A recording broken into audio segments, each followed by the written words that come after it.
Lumagad tayo na may panampalatayang patungo kay Jesus.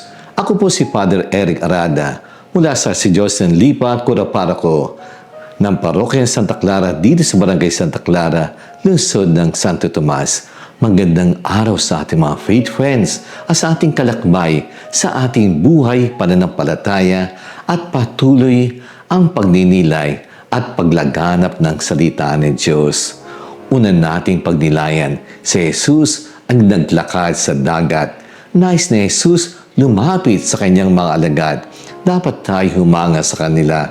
Nakikita sa kapangyarihan ni Jesus na lumangat sa ibabaw ng tubig. Ipinapakita sa atin si Jesus ang Panginoon na lahat niyang nilikha. Mas bilib ako dahil walang makapagpipigil kay Jesus na lumapit sa kanyang mga alagad.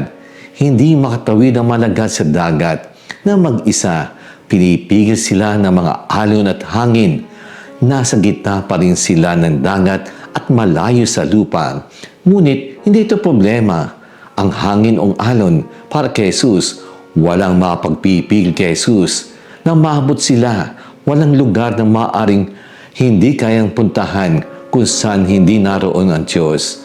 Naglalakad si Jesus patungo sa kanilang sa dagat. Siyempre, nakakatakot ito sa malagad kapag nakikita nila ito dahil tiyak na hindi nila inaasahan na lalapit si Jesus sa kanila ng ganoong paraan.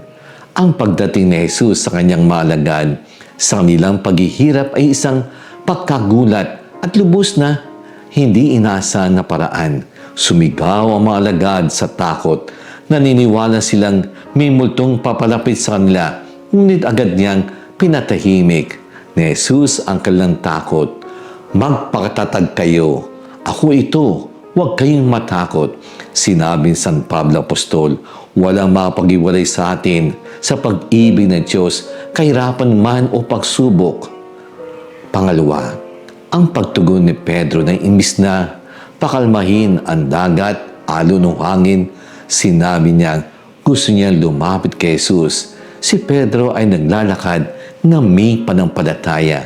Ang madaling gawin ay manatili sa ginawa nilang sa bangka. Madaling sabihin na iligtas sila ni Jesus. Ipagpatuloy mo lang ginagawa mo at magdagdag ng kaunting Jesus sa iyong buhay habang patuloy kang palapit sa lupa.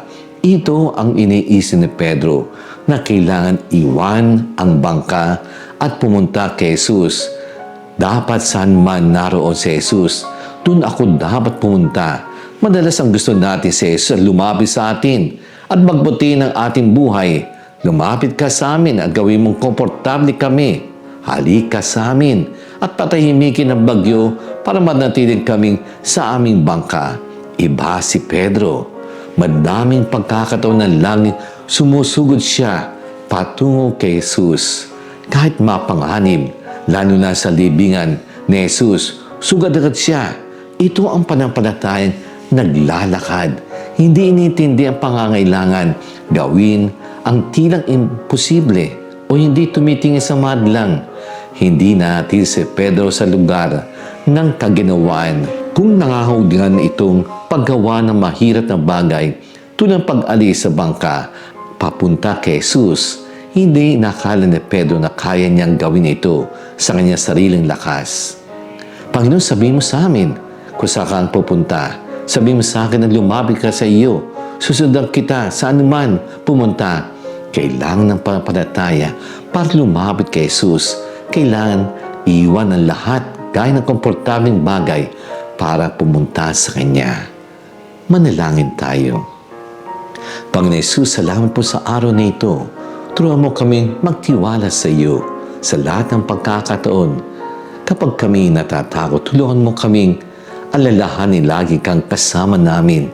Sana madaman namin ang paglapit mo sa amin at kaming laging hanapin. Buksan ang aming puso upang parinig namin iyong tinig at sundin ang iyong kalooban. Amen.